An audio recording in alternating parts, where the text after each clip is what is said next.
Assalamualaikum warahmatullahi wabarakatuh. Selamat pagi, siang, sore, ataupun malam, tergantung teman-teman menonton video ini. Pada kesempatan kali ini, saya Dwi Syaur Rahman dengan NIM 240301020 dari kelas AK705 dalam rangka mata kuliah Sistem Pengendalian Manajemen akan menjelaskan tentang transfer pricing atau transfer harga, harga transfer. Oke, langsung saja, apa yang dimaksud dengan transfer pricing itu? Nah, transfer pricing itu adalah sebuah penetapan harga suatu barang, jasa, ataupun aset ya, yang nilainya itu nanti ditentukan pada saat adanya transaksi transfer barang, jasa, atau aset tersebut antar divisi atau antar cabang dalam suatu internal perusahaan. Nah, ini kalau menurut Anthony dan Govindarajan ya tahun 2012, harga transfer itu bisa pengaruh terhadap perilaku manajer dan bagaimana cara organisasi tersebut itu untuk mencapai tujuannya. Kenapa? Karena nanti ada pengaruh di harga barang yang diterima maupun yang diserahkan ya, harga jual belinya itu nanti akan pengaruh, walaupun nanti secara total satu perusahaan itu labanya tetap sama. Selanjutnya, sebenarnya apa sih tujuan dari kita melakukan transfer pricing? Yang pertama ya, untuk menyelaraskan tujuan atau goal congruence. Dalam satu perusahaan itu kan ada berbagai divisi ya, ada divisi misalnya produksi, pemasaran, dan lain sebagainya. Nah, itu agar tujuannya kita sama-sama nih bareng-bareng, karena kan setiap divisi itu biasanya mereka itu memiliki kan kepala divisi yang mana pemikirannya kan beda-beda ya. Ada yang berpikir A, berpikir B. Nah, bisa jadi kebijakannya beda-beda juga ya kan. Kalau misalnya sistem dari perusahaan itu sifatnya desentralisasi ya kan, diserahkan sepenuhnya ke cabang atau ke divisi-divisi. Itu yang kedua yang pasti untuk evaluasi kinerja ya. Jadi kan kalau dengan adanya transfer pricing ini kita bisa tahu berapa sih kinerja penjualan, misalnya kinerja produksi atau harga HPP dari divisi itu. Nah, itu untuk penilaian itu kan. Kemudian ya tadi saya bilang juga terkait dengan desentralisasi ya kan, jadi setiap unit atau setiap divisi itu memiliki kebebasan untuk mengambil keputusannya. Yang penting tujuannya itu selaras dengan tujuan utama dari organisasi atau perusahaannya. Selanjutnya, untuk bisa mengurangi konflik ya antar divisi, karena biar harganya sama ya kan, menurut divisi A maunya harga sekian, divisi B maunya sekian. Nah, untuk itulah kita adakan yang namanya transfer pricing. Terakhir ya, untuk mematuhi kepatuhan peraturan perpajakan dan akuntansi yang berlaku karena terkait dengan pencatatannya. Di sini ada beberapa prinsip umum ya, prinsip umum bagaimana transfer pricing itu bisa berlaku. Yang pertama, kita perlu mempertimbangkan adanya biaya ya, biaya atau cost, kemudian apakah ada opportunity cost juga, termasuk harga pasar. Yang kedua itu ada prinsip arm's length, artinya prinsip kewajaran di mana untuk dua pihak yang melakukan transaksi ini dianggap setara ya, dianggap setara dan independen. Jadi seolah-olah walaupun dia transaksinya itu di dalam internal perusahaan, tapi anggapannya seolah-olah mereka adalah dua entitas yang berbeda, seperti itu. Dan yang ketiga ya seperti tadi, tujuannya untuk menyelaraskan tujuan divisi-divisi cabang-cabang ini sesuai dengan tujuan organisasi dan untuk pengendalian manajemen perusahaan termasuk kepatuhan regulasinya.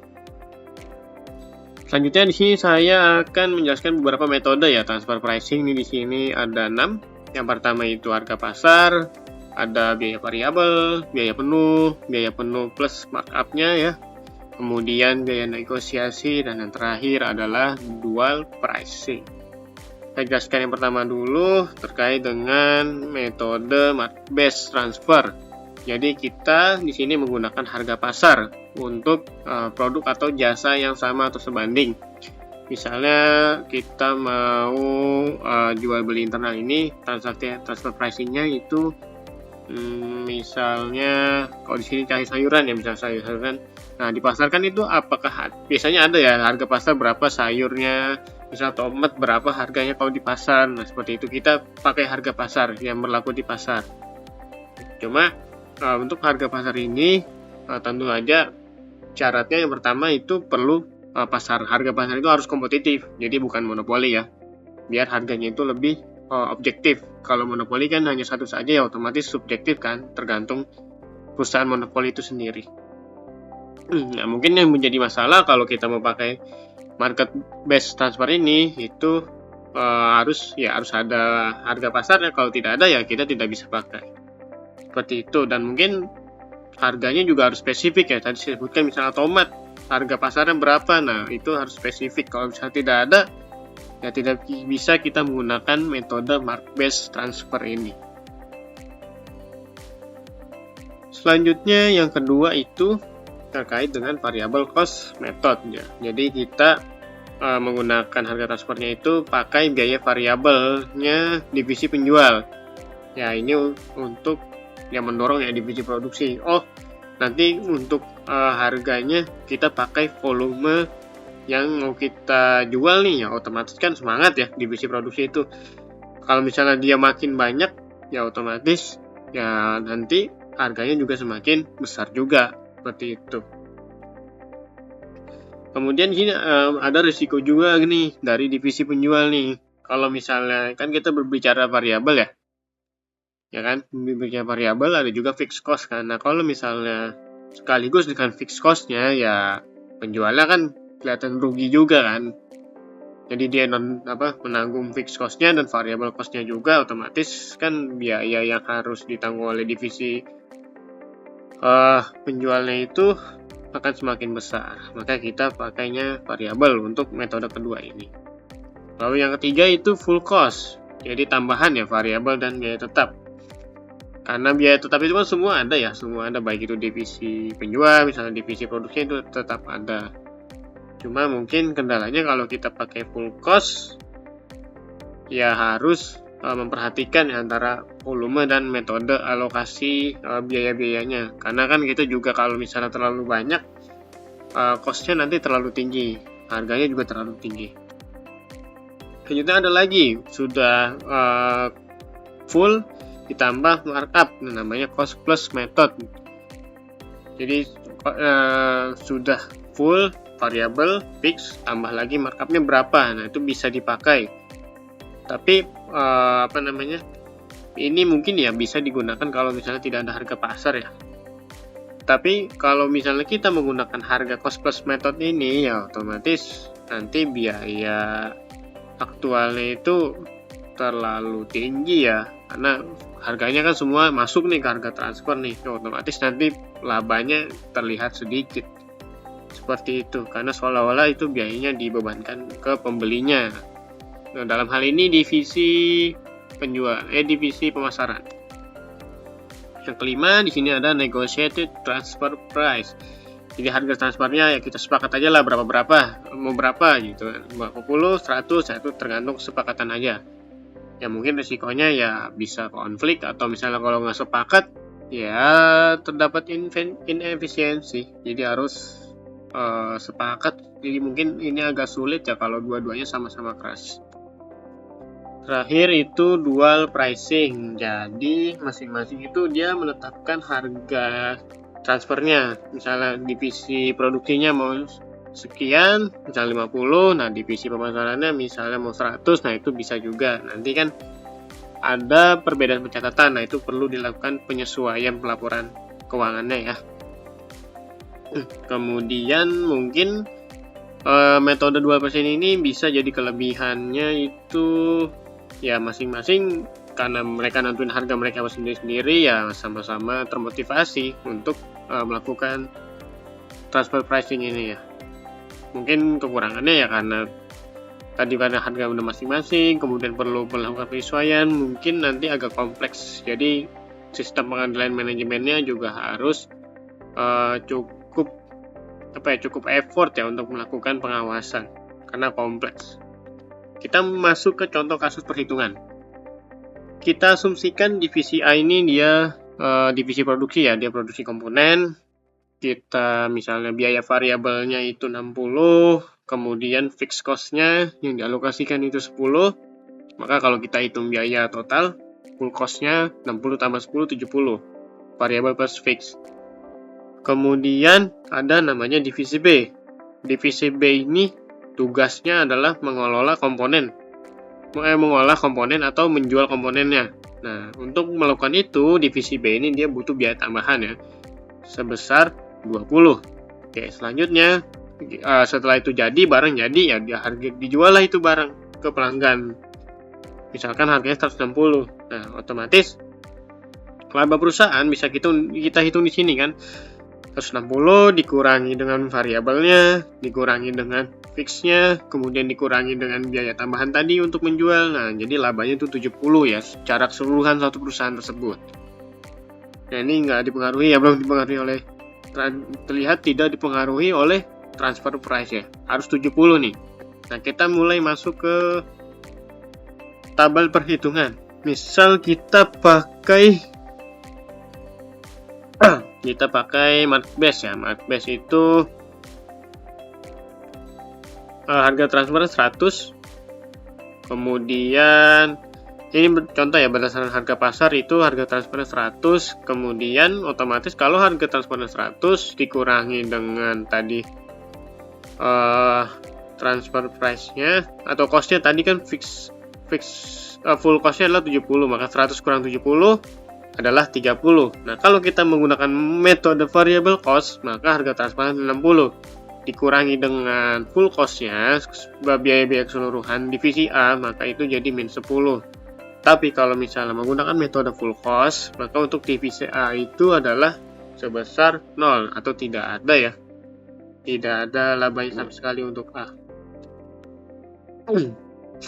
Kemudian untuk perhitungan laba B, tadi kan harga jualnya 160, maka dikurangi transfer price, dikurangi dengan cost 20, maka hasilnya itu selalu 70 juga sama. Misalnya market base-nya 100 ya.